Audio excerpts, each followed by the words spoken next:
ದರ್ಶನ್ ಮತ್ತು ಗ್ಯಾಂಗ್ನಿಂದ ರೇಣುಕಾಸ್ವಾಮಿ ಕೊಲೆ ಪ್ರಕರಣಕ್ಕೆ ಸಂಬಂಧಪಟ್ಟಂತೆ ಟ್ರಯಲ್ ದಿನಾಂಕ ನಿಗದಿ ವಿಚಾರಣೆ ಮುಂದೂಡಿಕೆ ಆಗಿದೆ. ದರ್ಶನ್ ಮತ್ತು ಗ್ಯಾಂಗ್ನಿಂದ ರೇಣುಕಾಸ್ವಾಮಿ ಕೊಲೆ ಪ್ರಕರಣಕ್ಕೆ ಸಂಬಂಧಪಟ್ಟಂತೆ ಟ್ರಯಲ್ ದಿನಾಂಕ ನಿಗದಿ ವಿಚಾರಣೆ ಮುಂದೂಡಿಕೆ ಆಗಿದೆ.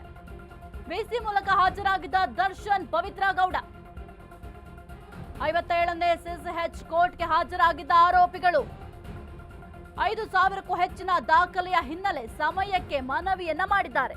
ಆರೋಪಿಗಳ ಪರ ವಕೀಲರಿಂದ ಕಾಲಾವಕಾಶ ಕೋರಿಕೆ ಮಾಡಲಾಗಿದೆ. ನವೆಂಬರ್ 19 ವಿಚಾರಣೆಯನ್ನ ನ್ಯಾಯಾಲಯ ಸದ್ಯಕ್ಕೆ ಮುಂದೂಡಿಕೆ ಮಾಡಿದೆ.